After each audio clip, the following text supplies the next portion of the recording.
1 मई 1967 की चौथे पेज के आदि में बात चल रही थी,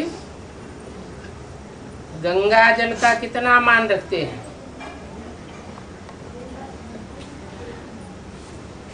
और उस गंगा जल में कितना गंध पड़ता रहता है।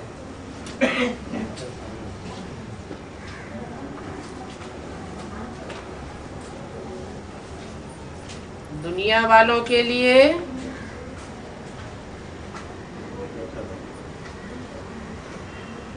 जड़ गंगा जल की बात है और ब्राह्मणों की दुनिया के लिए चैतन्य गंगा जल की बात है। चैतन्य गंगा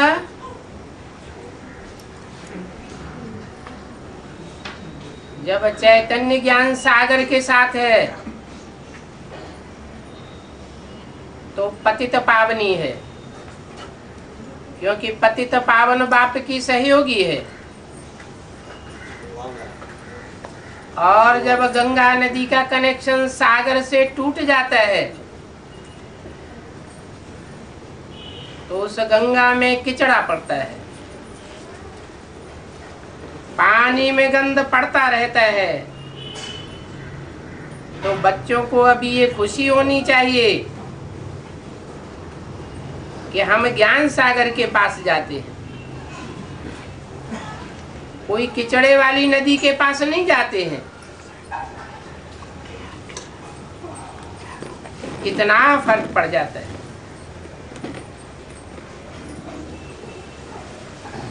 कभी कभी बाबा सोचते हैं कि शिव बाबा क्या करे,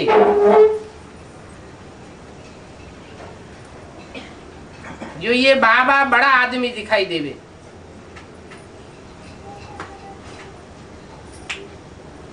सन्यासियों के कपड़े तो हम पहन नहीं सकते।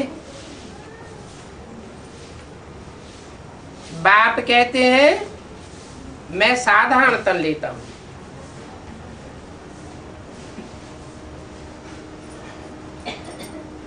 अब बताओ, मैं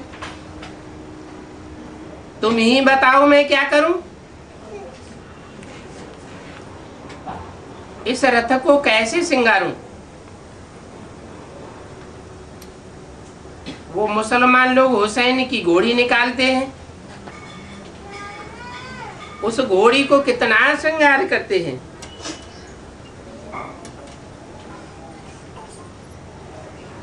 यहाँ ये शिव बाबा का रथ है, उन्होंने फिर बैल बना दिया है।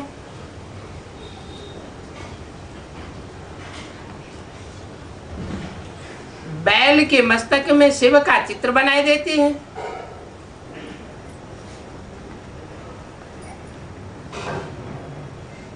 अब शिव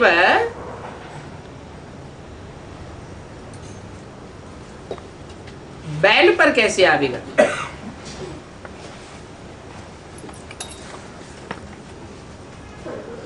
बैल के मस्तक में शिव का चित्र दिखाई देते हैं। अब भला मंदिर में बैल कैसे रहेगा।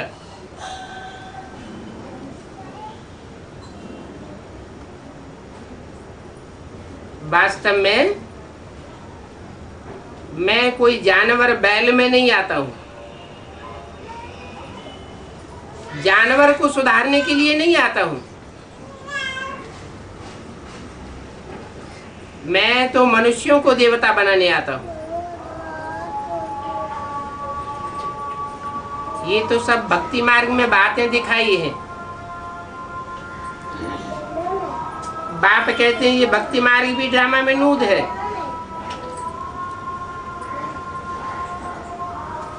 वास्तव में ऊंचे ऊंचे धाम है शांति धाम, फिर है सुख धाम और लास्ट में होता है दुख धाम। तुम्हारी बुद्धि में ये ज्ञान पहले नहीं था कि कैसे 3 धाम हैं। अभी तुम समझते हो हर कल्प कल्प हमने अनेक बार ये ज्ञान लिया है। आत्मा में 84 जन्म का पाठ नुदा हुआ है। ये बहुत बड़ा बंडल है। फिर इसको कुदरती कहा जाता है। कितनी छोटी छोटी बिंदी आत्माएं हैं और पाठ बजाने के लिए उनको शरीर कितना बड़ा मिलता है। वंडरफुल बात है ना। और ये ज्ञान वंडरफुल है, देने वाला भी वंडरफुल है। महिमा कितनी बड़ी करते हैं और लिंग कितना बड़ा बनाते हैं। जैसे पांडवों के चित्र भी बहुत बड़े बड़े बनाए दिए। अब ऐसे लंबे चौड़े मनुष्य कोई होते थोड़े ही हैं, तो बड़े बड़े चित्र क्यों बनाए दिए हैं। शिव का लिंग भक्ति मार्ग में इतना बड़ा क्यों बनाते हैं।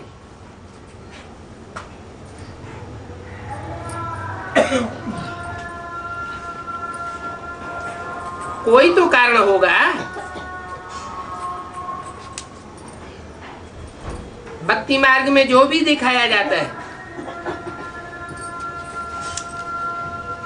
वो यादगार मात्र है, संगम युग की याद है। जो बड़ी महिमा का कार्य किया है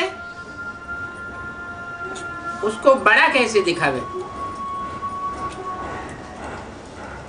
जरूर पांडव इतने बड़े बुद्धिमान थे, तो उनकी बुद्धि को बड़ा दिखाने के लिए उनके चित्रों को बड़ा दिखाया। और शिव बाबा तो है ही बुद्धिमानों की बुद्धि।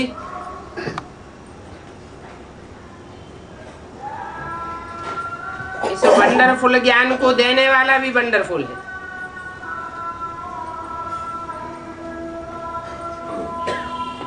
जैसे पांडवों के चित्र इतने बड़े नहीं होते हैं, प्रैक्टिकल में तो मनुष्य जैसे ही होते होंगे। ऐसे ही भुजाओं वाली कोई देवियां आज होती नहीं है। फिर इतनी भुजाएं क्यों दिखा दी है। जरूर इतनी सहयोगी शक्तियां बनती हैं। ब्रह्मा कोई देखो कितनी भुजाएं दे देते हैं। 1000 भुजा वाला ब्रह्मा दिखाते हैं। तो अभी तुम ब्रह्मा के ढेर बच्चे हो ना, सहयोगी बनते हो ना। तुम जानते हो कि ब्रह्मा कुमार कुमारी बढ़ते ही जाते हैं, तो ब्रह्मा की भुजाएं भी बढ़ती जाती हैं। बाकी भुजाएं तो हर एक को अपनी अपनी होती है। ये सब अनेक प्रकार की कथाएं हैं। ये कथाएं कोई काम की नहीं। तो अब मूल बात है कि तुम बच्चों को बहुत खुशी होनी चाहिए कि हम बाबा के द्वारा विश्व के मालिक बनते हैं। ऐसे विश्व के मालिक बनाने वाले बाप को याद करना चाहिए। बाबा बार बार कहते हैं सदैव बुद्धि में ये स्मरण करते रहो। बाप को याद करना पड़ता है कि हमारे विकर्म विनाश हो जाएं। इसमें मेहनत बहुत लगती है, क्योंकि बार बार तुम भूल जाते हो। तुम बच्चे जानते हो हम पवित्र बन रहे हैं, फिर हम नई दुनिया में चले जाएंगे। अभी पुरानी दुनिया है। मनुष्य तो समझते हैं अभी हजारों वर्ष पड़े हुए हैं। इसको कहा जाता है घोर अंधियारा। ये सब कुंभकर्ण की नींद में सोए हुए हैं, जो समझते हैं दुनिया अभी बहुत लंबी चलेगी। वास्तव में आग लगेगी, फिर ये सब हाय हाय करके भस्म हो जाएंगे। आज इतने करोड़ों मनुष्य हैं, कल सब खंड विनाश हो जाएंगे, सिर्फ भारत ही रहेगा।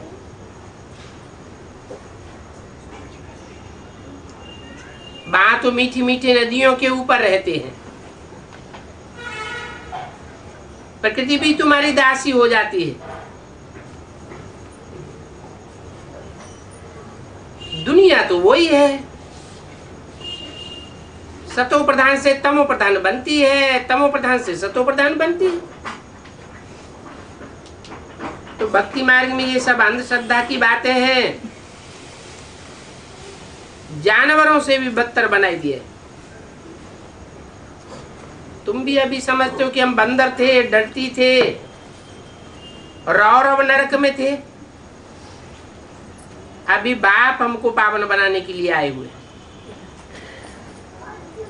तुम्हारी ये बुद्धियोग की यात्रा है, उन्होंने फिर वो जिस्मानी यात्राएं समझ ली हैं। बाबा ने तो रूहानी यात्रा सिखाई है। वो फिर रथ यात्रा निकालते रहते हैं। रथ माना क्या? रथ माना शरीर। बाप जिस मुकर्रर रथ में आते हैं,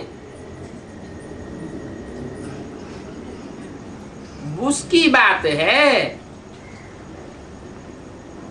कि ईश्वरीय सेवा के लिए रथ को चक्कर लगाने पड़ते हैं। उन्होंने फिर स्थूल रथ बना दिया है। वो तथाकथित ब्राह्मण भी रथ यात्राएं निकालते रहते हैं। बाप तो कहते हैं इन जिस्मानी यात्राओं से कुछ लेना देना नहीं है। बाबा ने तो हमें रूहानी यात्रा करना सिखाया है। सिर्फ कहते हैं मुझे याद करो तो अंतमते सुगते हो जाएगी। याद करते करते आत्मा पवित्र बन शरीर को छोड़ देगी। सतयुग में भी बैठे बैठे आत्मा शरीर छोड़ देती है। रोने पीटने अथवा मरने करने का वहां नाम नहीं होता है। भारत तो अमर लोक था, ये भी किसी को पता नहीं है। समझते हैं शंकर ने पार्वती को अमर कथा सुनाई। अब एक पार्वती को अमर कथा सुनाई होगी क्या? किसी को भी पता नहीं है कि यही मृत्यु लोक है। तुम्हारे में भी बहुत बच्चे भूल जाते हैं।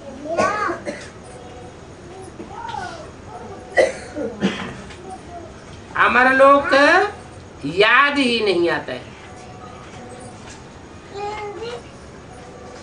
हम जानते हैं कि अब हमको जाना है अमर लोक वाया शांति धाम।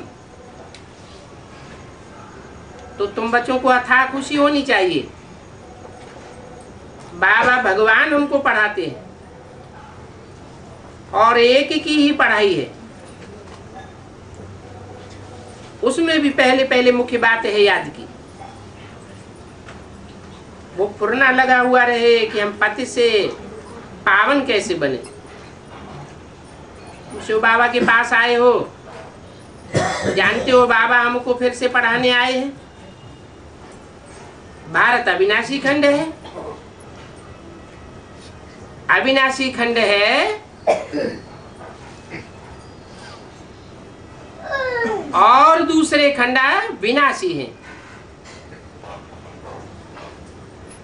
दूसरे धर्म भी सब विनाशी है। अविनाशी खंड की स्थापना जरूर अविनाशी बाप ने की होगी। उसको कहते हैं सदाशिव। सदैव कल्याणकारी है। जो कल्याणकारी है वो ही सत्य है, और जो सत्य है वो अमिट होता है। उसका कभी मिटना नहीं होता, विनाश नहीं होता। और वो सत्य बाप भारत में आते हैं, दूसरे धर्म खंडों में नहीं आते हैं। क्यों नहीं आते हैं?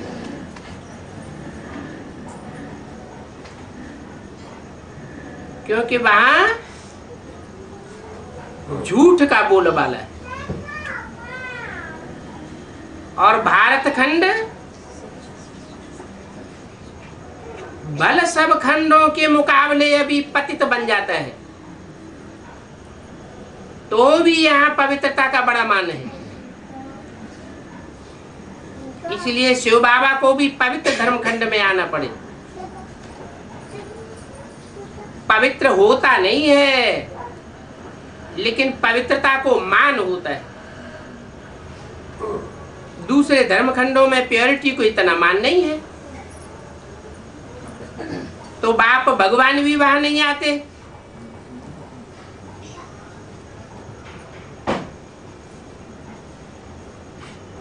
तो तुम्हारा धर्म खंड भारत खंड है,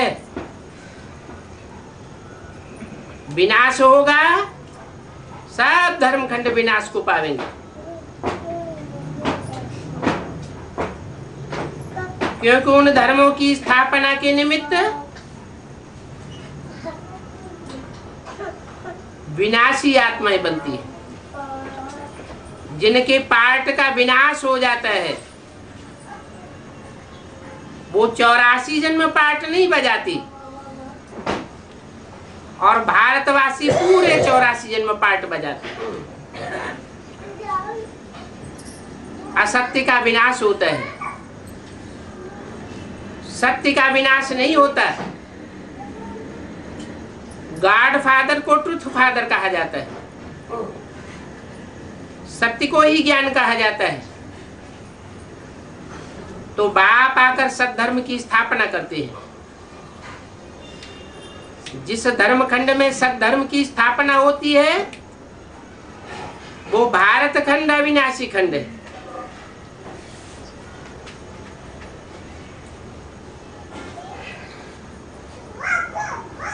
तुम्हारा 21 जन्म तक अविनाशी राज्य रहेगा, दूसरा कोई भी राज्य नहीं होगा। आत्मा का भी समझाया है कि आत्मा कैसे बिंदी है। कोई को बिंदी का साक्षात्कार हो जावे तो कुछ समझेंगे नहीं। समझो किसी को कृष्ण का साक्षात्कार हुआ, अल्पकाल के लिए खुशी हो जाती है। उस साक्षात्कार से कोई मुक्ति, जीवन मुक्ति नहीं मिल सकती।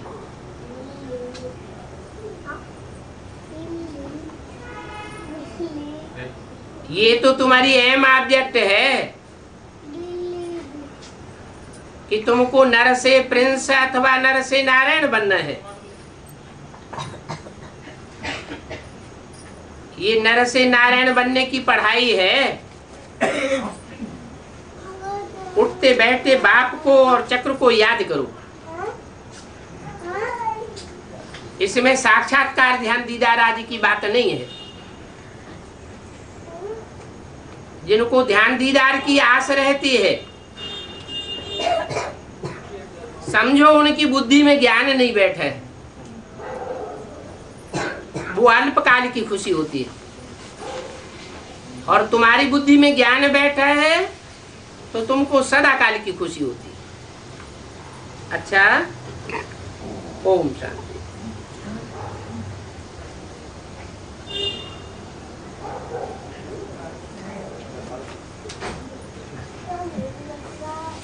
ये रात्रि क्लास है,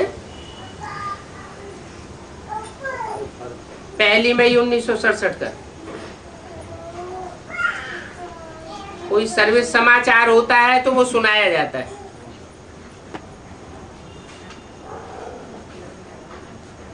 सर्विस समाचार सुनने से बच्चों के अंदर उमंग, उत्साह बढ़ता है। नया ज्ञान है, नई सेवा है, तो लोगों की बुद्धि में जल्दी बैठता नहीं है।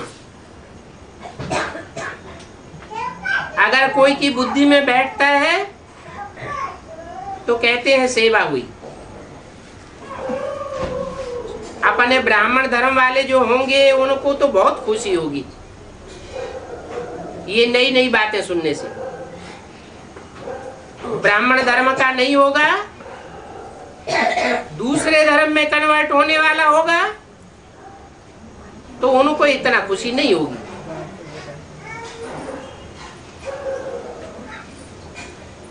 बाप कोई ज्यादा तकलीफ नहीं देते। बाप को रहम दिल कहा जाता है। बाप तो आते ही हैं जो कि बिचारी अहिल्याएं कुब्जाएं आदि हैं, पत्थर बुद्धि है, उनको आकर के उठाते। बाप समझते हैं कि सारी दुनिया के मनुष्य मात्र को सदगति मिलनी है। ऐसा एक भी मनुष्य नहीं बचेगा जिसको कम से कम एक जन्म की सदगति न मिले। बाकी तुमको अनेक जन्मों की सदगति मिलती है। जो यहाँ पढ़ते हैं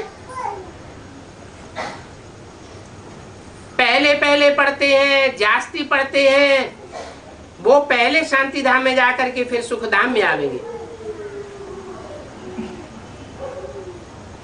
क्योंकि उन्होंने ईश्वरीय पढ़ाई का कदर किया। पहले पढ़ाई पढ़ते हैं तो पहले नई दुनिया में जावेंगे, जास्ती पढ़ाई पढ़ते हैं तो जास्ती धनवान बनेंगे। पढ़ाई बुद्धि में बैठी होगी, पहचान बुद्धि में बैठी होगी तो बाप को खूब याद करेंगे। बाप से जितना जास्ती लव बढ़ेगा, प्यार बढ़ेगा, तो ईश्वरीय सेवा में तन मन धन लगाते रहेंगे तो जरूर उच्च पद पाएंगे। तुम यहाँ आए ही हो पढ़ने के लिए। जिनको पढ़ना होगा वो आप ही आवेंगे। उनको बार बार बुलाने करने की दरकार नहीं है। तुमको बस यही तात लगी रहे कि हम सतो प्रधान कैसे बने। हम सतो प्रधान बनेंगे तो हमारे संसर्ग संपर्क में आने वाली जो भी आत्माएं होंगी वो ऑटोमेटिक सतो प्रधान बनेंगी। बहुत बोल बोल करने की भी दरकार नहीं पड़ेगी। उनको कहा कहीं धक्के खिलाने की भी बात नहीं है। तो ये तात लगी रहे कि हम पहले पहले विष्णुपुरी का मालिक कैसे जाकर के बने। दुनिया भर में और किसी को ये तात नहीं लगी हुई है। तुम बच्चों को ऐसी पढ़ाई मिल रही है कि तुम्हारी बुद्धि में तात लगी हुई है। तुमसे बहुत पूछते हैं कि सबूत दो। क्या सबूत है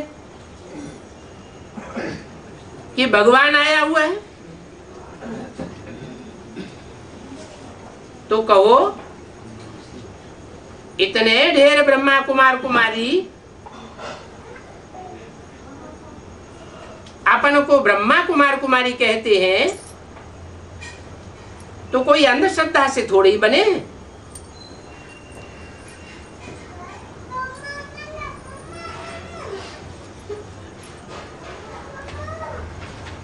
तुम कहते हो ना कि शास्त्रों में ऐसे लिखा हुआ है कि ब्रह्मा के मुख से ब्राह्मण पैदा हुए। तो ब्रह्मा के मुख में कोई मशीन थोड़ी ही रखी थी जो मुख में से ब्राह्मण बन बन करके निकलने लगे। ये तो वास्तव में भगवान ने ब्रह्मा के मुख में आकर के जो ज्ञान सुनाया, उस सच्चे ज्ञान को सुन करके जिन्होंने अपने जीवन को पलटाया, उनको ब्रह्मा मुखवंशावली ब्राह्मण कहा जाता है। और ये ब्रह्मा मुखवंशावली ब्राह्मण सारी दुनिया में अभी फैले हुए हैं। इतने ब्रह्मा कुमार कुमारी हैं, तो क्या ये प्रूफ नहीं है कि ब्रह्मा के द्वारा नई सृष्टि रची जा रही है? ये कोई अंधश्रद्धा की बात नहीं है। तुम समझते हो कि धीरे धीरे ब्रांचेस ढेर की ढेर बनती जाएंगी। बाप तो कहते हैं गली गली में स्वर्गाश्रम खोलो, हर गली में स्वर्गाश्रम बना हुआ हो। जब विनाश होगा,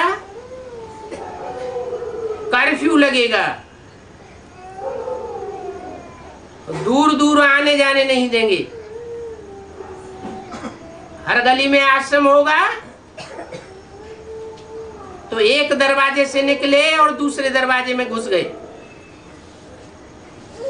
सबका क्लास कंटिन्यू बने रहेगा, तुम्हारी पढ़ाई टूटेगी नहीं।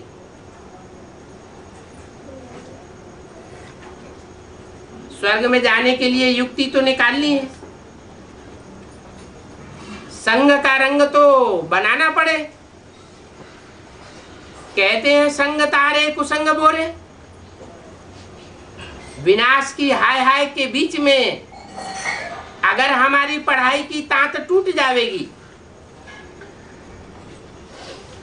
तो हमारी भी अंतमते सो गति हो जाएगी। विनाशी लोगों के बीच हम भी विनाश को प्राप्त हो जाएंगे। मन के वाइब्रेशन बदल जाएंगे। इसलिए गली गली में गीता पाठशाला होनी चाहिए। तो अभी बच्चों को खुशी होगी कि बहुत थोड़े दिन बाकी हैं। हम पुरुषार्थ करते हैं पुरानी दुनिया से मरने के लिए, और जीते जी मरते हैं। तुम बच्चे जानते हो कि हमें भी शिव बाबा के बने।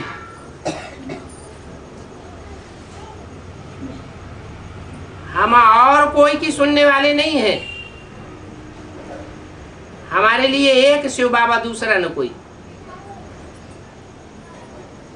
ऊंचते ऊंच बाप जैसी गोद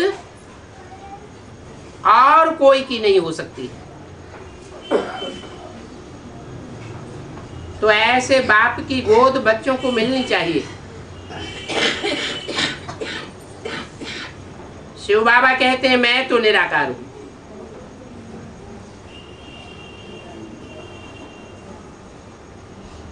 निराकार को तो गोद होती नहीं है,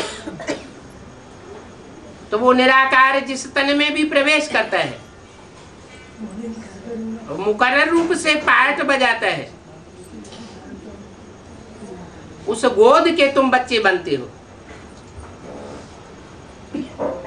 मैं निराकार किसी को गोद कैसे दूंगा? यह भी टेम्पररी शरीर लिया है। कौन सा? ब्रह्मा का भी टेम्पररी शरीर लिया है। आज है, कल नहीं रहेगा।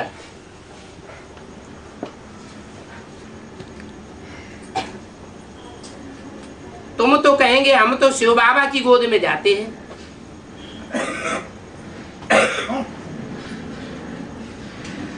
क्या समझना है? ब्रह्मा की गोद में आए हो या शिव बाबा की गोद में आए हो?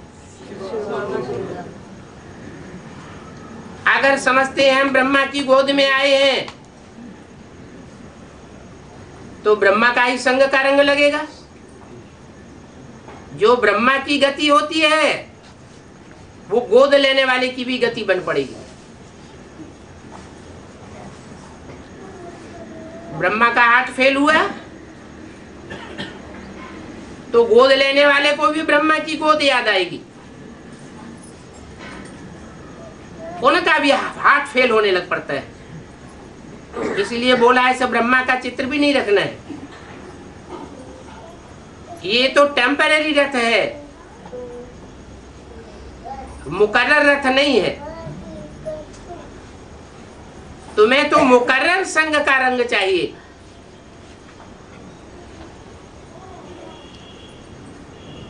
तुम कोई मनुष्य की गोद में नहीं आते हो। तुम्हारी बुद्धि में रहता है कि हम जिसकी गोद में जाते हैं वो है सुप्रीम फादर, सुप्रीम टीचर और सुप्रीम गुरु। वो सदगुरु है, सदगति करने वाला। यह रथ जो लिया है ये तो मनुष्य का है, परंतु हम समझते हैं कि हम तो बाबा की गोद में जा रहे हैं। फिर भी बाप कहते हैं खबरदार रहना।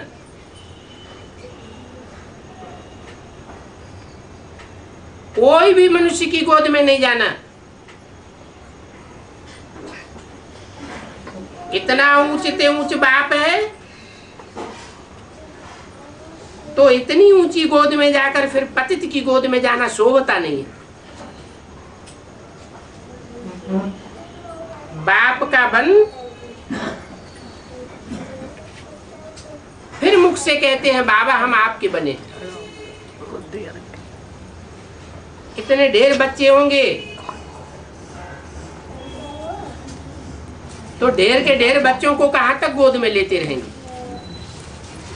तो ये बुद्धि से समझने की बात है कि बाबा अब हम आपकी गोद में आए।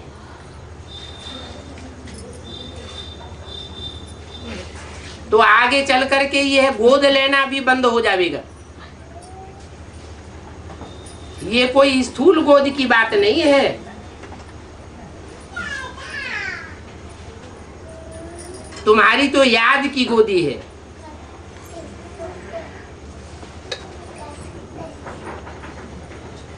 यहाँ कोई स्थूल गोद की बात नहीं है।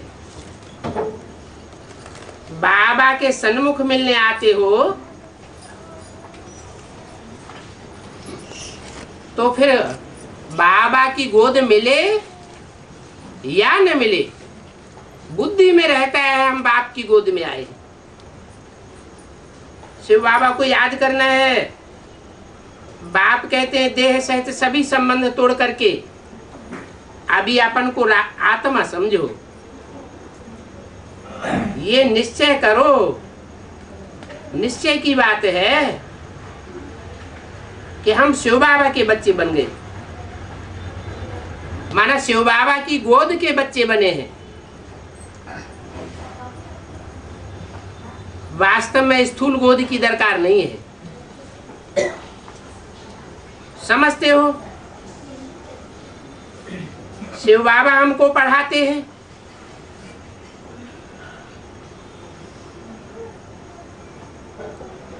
वर्षा हम लेंगे ही, तो बाप की गोद लेकर फिर अगर दूसरे की गोद ले ली तो जरूर गिर पड़ेंगे। जब गिर पड़ेंगे हड्ड गुड्ड टूट जाएगा तो बाद में पछताने से कुछ भी नहीं होगा। अपनी बड़ी संभाल करनी है। घर गृहस्थ में रहते हुए सन्यास चाहिए और तुम्हारा ये है बेहद का सन्यास, देह का भी सन्यास। ये देह भी ईश्वरीय सेवा में इतनी स्वाहा करना है कि देह देह महसूस न हो। यही मेहनत है। सारा मदार योग पर है। याद अच्छी होगी, तीखी याद होगी तो भले शरीर कैसा भी हो, आत्मा जो पावरफुल बनेगी वो पावर की स्टेज सारी सेवा कराती रहेगी। अभी तुम जो ज्ञान पाते हो वो ज्ञान बाद में भूल जाएगा। ज्ञान क्यों भूल जाएगा?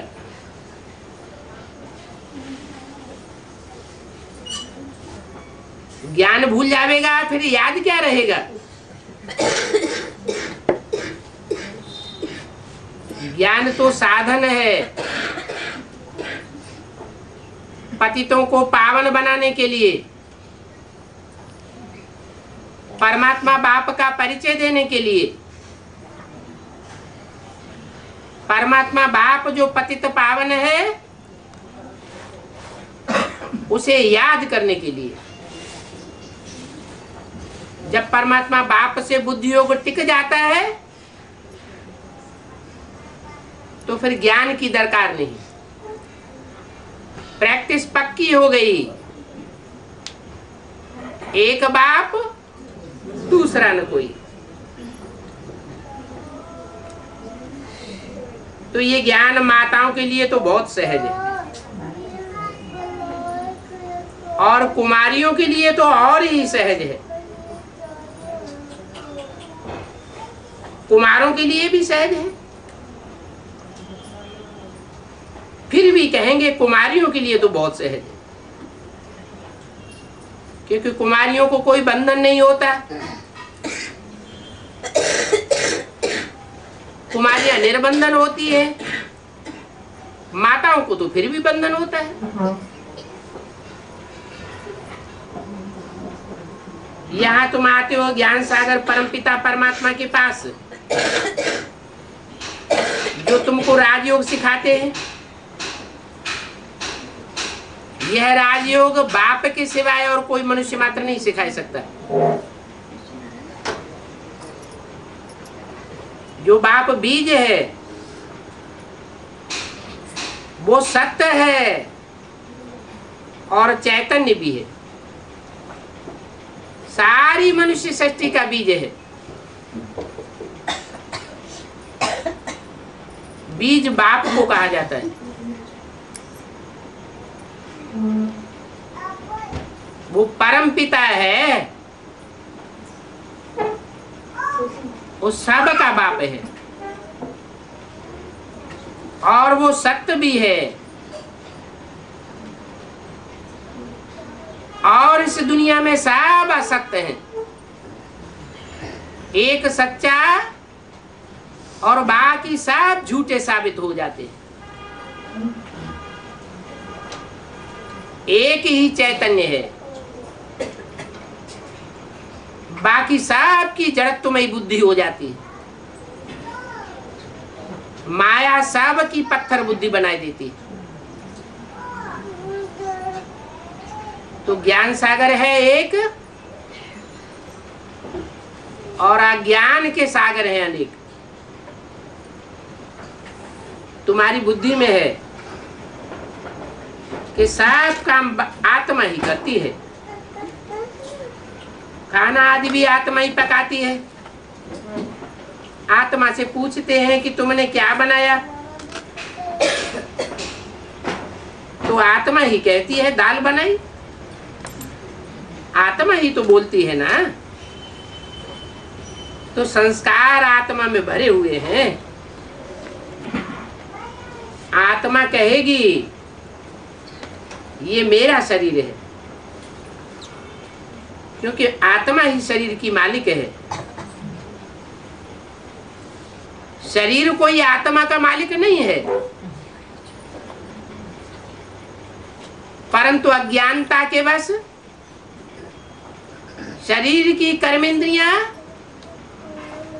आत्मा को अपने तरीके से चलाती, क्योंकि आत्मा को स्वयं का ज्ञान नहीं है। 63 जन्म की रग पड़ी हुई है कि हम शरीर हैं, हम देह हैं। तो अपन को देह समझने से विकृतियां पैदा होती रहती है। शरीर तो विनाशी है, अपन को विनाशी शरीर समझने से आत्मा में भी विकृतियां आती गई। आत्मा भूल गई कि मैं अपने शरीर रूपी राज्य का राजा हूं, तो इंद्रियों ने आत्मा के ऊपर कंट्रोल कर लिया। इंद्रियों के ऊपर मन ने कंट्रोल कर लिया। मन को सशक्त 11वीं इंद्रिय कहा जाता है। अभी बाप ने समझाया है, ये 10 इंद्रियां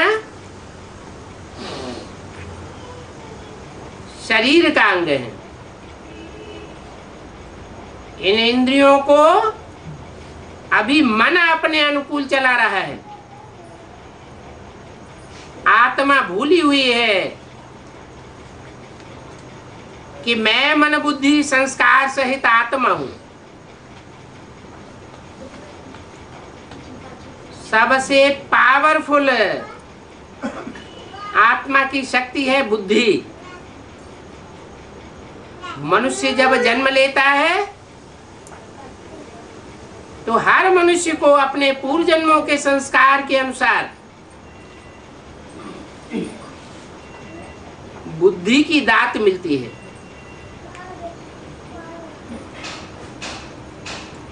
ये बुद्धि की शक्ति का उपयोग करना चाहिए, परंतु मन और बुद्धि और आत्मा इनसे कैसे कनेक्टेड है, कैसे मन बुद्धि आत्मा के कार्य करता है, ये कोई की बुद्धि में रहता ही नहीं है। बाप आकर के समझाते हैं कि मन बुद्धि और संस्कार शक्ति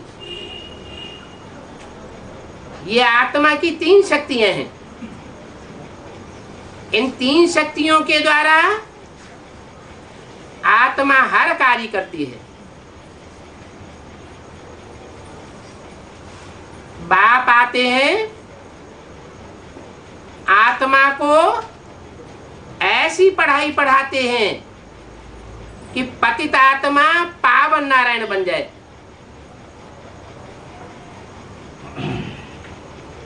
तो आत्मा की बुद्धि में बैठता है कि मैं ही बोलती हूं, मैं ही सब कार्य करती हूं इन शरीर के आर्गन्स के द्वारा। आत्मा में हर प्रकार के संस्कार होते हैं। कोई में भोजन पकाने के संस्कार अच्छे हैं तो बहुत अच्छा भोजन बनाते हैं, तो जरूर पूर्व जन्म से वो संस्कार आत्मा लाई है ना।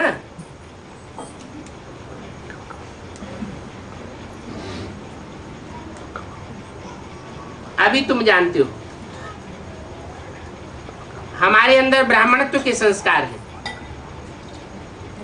हम ब्राह्मण भाई भाई हैं, ब्राह्मण कुल के ही हम ठहरे। हम ब्राह्मण कुल के हैं तो बाप दादा और मम्मा यही हमारे संबंध है। चाचा ताया काका मामा आदि आदि तुम्हारे कोई भी नहीं है। तुम तो ईश्वरीय परिवार के बन गए। इस ईश्वरीय परिवार में तुम आपस में भाई बहन हो और तुम्हारे मम्मा बाबा। उस परिवार के साथ रहते हुए भी संबंध समझो है ही नहीं। बुद्धि से समझने की बात है, किसी को बोल करके समझाने की बात नहीं है। ये अंदर में धारणा करनी है। इस शरीर द्वारा मैं ये सब प्रकार के धंधे आदि करता हूं। तो बाप बार बार कहते हैं देही अभिमानी बनो। देही अर्थात देह को धारण करने वाली आत्मा। आत्मा ने इस देह को धारण किया है। गर्भ में पिंड तैयार होता है तो 4-5 महीने के निर्जीव गर्भ पिंड में चैतन्य आत्मा प्रवेश करती है। तो कहेंगे आत्मा ने शरीर धारण किया।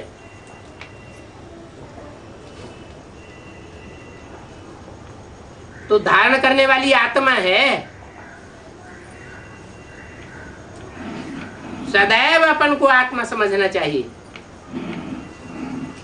और ये भी बुद्धि में रहे कि ये नाटक पूरा होता है। ये दुनिया रंगमंच है। इस रंगमंच पर आकर के हमने 84 का पार्ट बजाया, 84 चोले बदले। अब ये हमारा अंतिम चोला है। इस अंतिम चोले के द्वारा हमें बहुत बड़ी प्राप्ति होती है। ऊंचते ऊंच बाप मिलता है, ऊंचते ऊंच टीचर मिलता है और ऊंचते ऊंच सदगुरु मिलता है। फिर भी बुद्धि में याद रहे कि यह शरीर हमको छोड़ना है। ऐसे ऐसे अपने साथ बात करते रहो तो देह का ममत्व खत्म हो जाएगा। अपनी देह का ममत्व टूटेगा तो देह के जो भी संबंधी हैं उनसे भी ममत्व टूट जाएगा। देह के जो भी पदार्थ हैं उन पदार्थों से लगाव टूट जाएगा। तुम्हारा संबंध ही एक बाप से है। बाबा ने हुक्म किया है कि मुझे याद करो तो तुम्हारे विकर्म विनाश होंगे। तो हुक्म को मानना चाहिए ना। जो मानेंगे उनके पाप कर्म भस्म होंगे।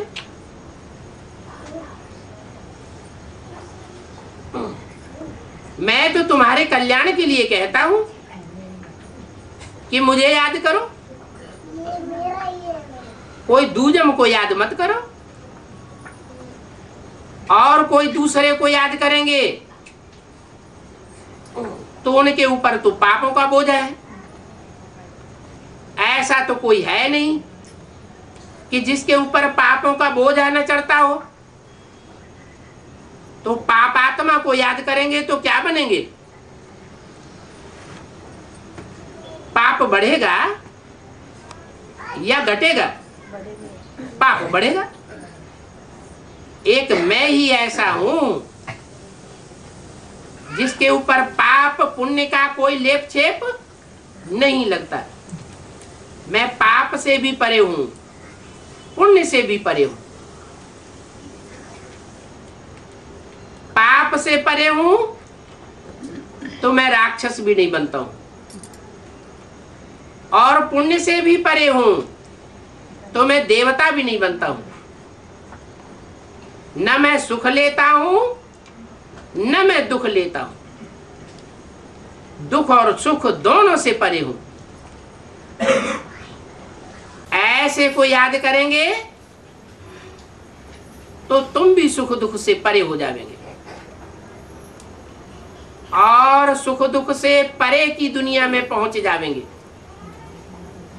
सुख और दुख दोनों से परे की दुनिया कौन सी है?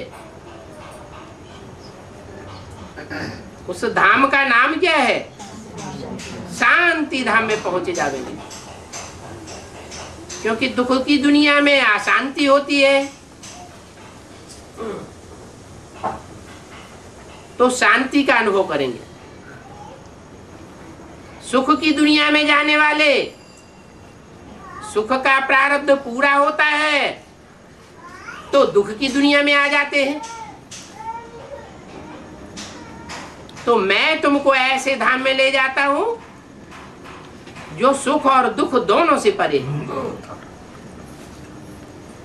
इसके लिए पुरुषार्थ चाहिए।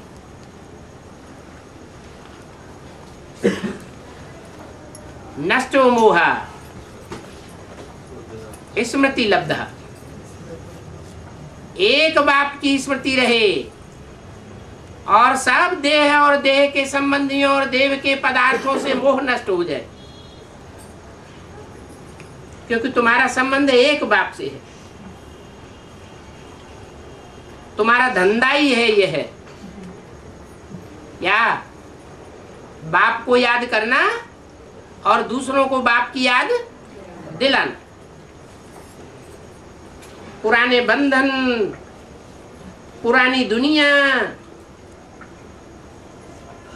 पुरानी दुनिया के वस्तुओं को बिल्कुल भूल जाना है। इन आंखों से जो भी देखते हो वो सब खलास हो जाएगा, है?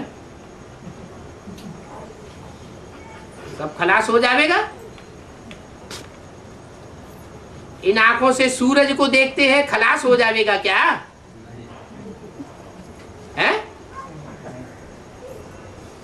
इन आंखों से चंद्रमा को देखते हैं, खलास हो जाएगा क्या?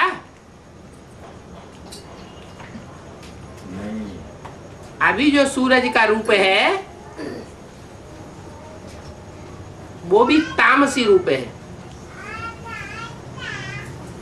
अभी विनाश होगा, ये तामसी रूप इतना बढ़ेगा कि सूरज आग उगलेगा। इतनी आग उगलेगा कि समंदर का पानी भाप बन करके बहुत कुछ ऊपर उड़ जाएगा और मूसलाधार बरसात होगी। लगातार मूसलाधार बरसात होने से सारी दुनिया का वायुमंडल इतना ठंडा हो जाएगा कि बर्फ ही बर्फ जम जाएगी। सब खलास हो जाने हैं।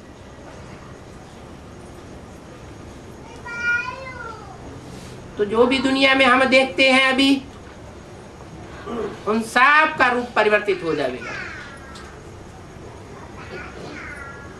वर्तमान रूप कोई भी नहीं रहेगा। तो इस पाप की दुनिया को भूल जाना है, नई दुनिया को याद करना है। वहां पांचों तत्व सुखदायी होंगे।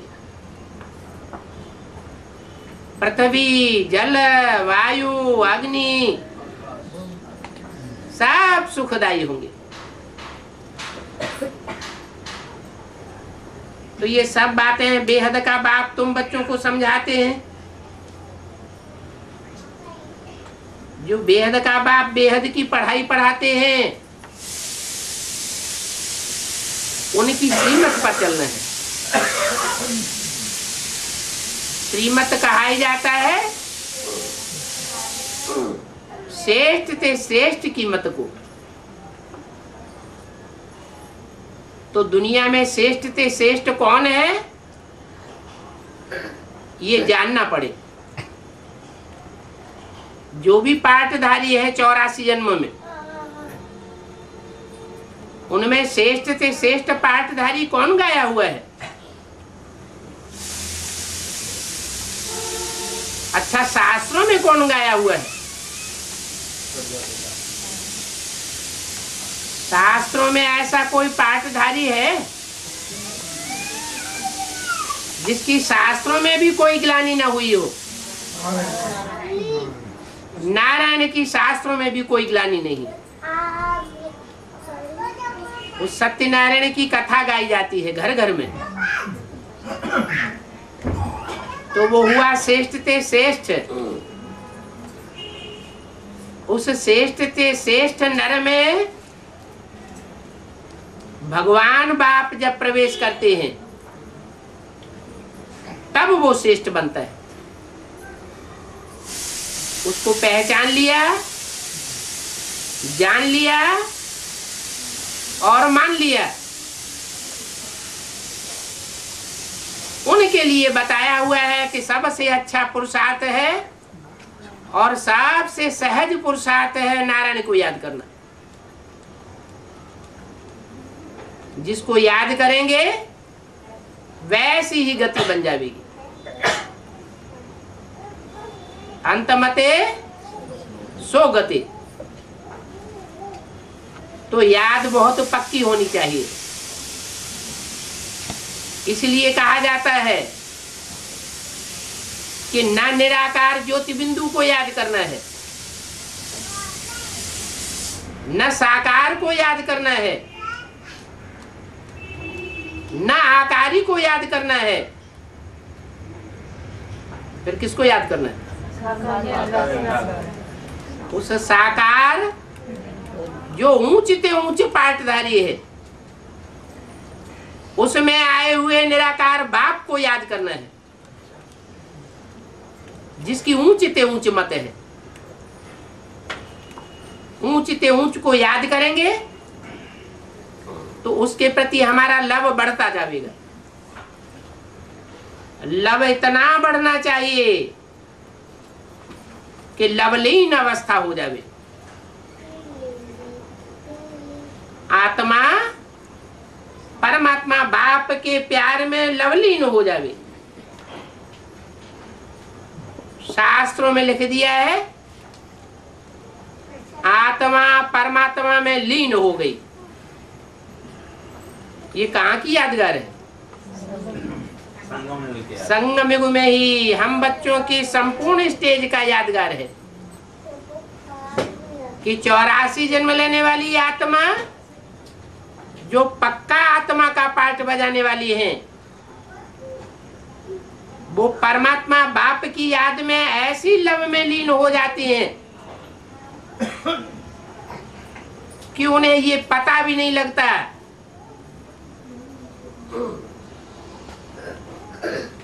कि जो घोर दुखों की दुनिया आने वाली है वो कब खलास हो गई। नहीं तो दुख के समय में टाइम लंबा हो जाता है या शॉर्ट हो जाता है? लंबा हो जाता है। और सुख के समय में टाइम छोटा हो जाता है। गीत भी बनाए हुए हैं, समय तू जल्दी जल्दी बीत, सुख में तू पल भर नहीं ठहरे, लाख बिताए तुझ पर पहरे, फिर भी खिसक जाता है। और दुख में तू बिल्कुल रुक जाए, कैसी तेरी रीति, समय तू जल्दी जल्दी बीत। तो समय का ये वंडरफुल खेल है। समय को काल कहा जाता है। वो काल तो 84 जन्म खाता है और अभी तो कालों का काल महाकाल आया हुआ है।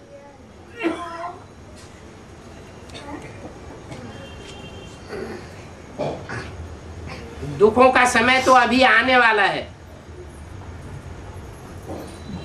बाप कहते हैं दुखों के पहाड़ गिरेंगे। क्या एक पत्थर ऊपर से नीचे गिर जाता है, सर के ऊपर गिरे तो क्या हाल होता है? और यहाँ तो कहते हैं दुखों के पहाड़ गिरेंगे। जैसे शास्त्रों में दिखाया है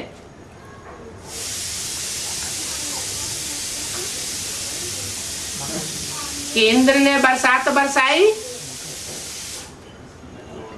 तो गोवर्धन पहाड़ को उठा दिया और वो हमारी सुरक्षा का साधन बन गया।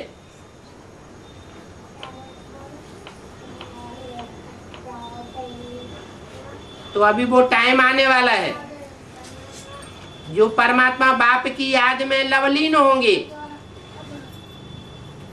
उनको दुखों की दुनिया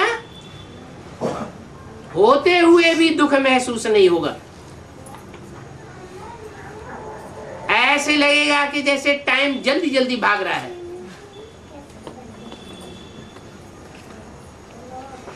तीस 33 साल ब्रह्मा के भी पूरे हो गए, 30-33 साल दूसरी मूर्ति के भी पूरे हो गए, और अभी जो तीसरी मूर्ति के 30-33 साल बचे हुए हैं वो बहुत थोड़ा समय लगेगा।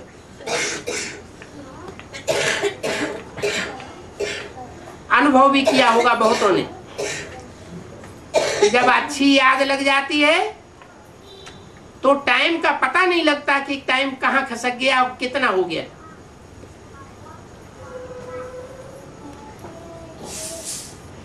अब ये ऐसे शांति धाम के वासी हम बच्चे बनेंगे, परम धाम को इस सृष्टि पर उतारने वाले हैं। तो परम धाम में समय जैसे होता ही नहीं, जैसे सुसुप्ति अवस्था होती है, गहरी नींद। तो गहरी नींद लेने वाले को पता चलता है क्या कि कितनी देर हमने सोया, पता ही नहीं लगता। तो ऐसे ही ये तीसरी मूर्ति का जो कार्यकाल है, उसे तीसरी मूर्ति के रहबरी में जो पलने वाले हैं उनके लिए टाइम बहुत शार्ट हो जाएगा। भले दुनिया वालों के लिए दुख के पहाड़ गिरेंगे। इसलिए कुरान में लिखा है कि जब विनाश कयामत बर्पा होगी तो खुदा के बंदे बड़े मौज में रहेंगे, क्योंकि खुदा के जो बंदे होंगे वो खुदा को प्यार करने वाले होंगे।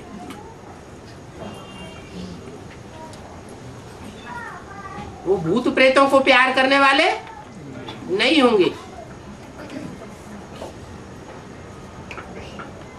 महाकाल को पहचानने वाले होंगे।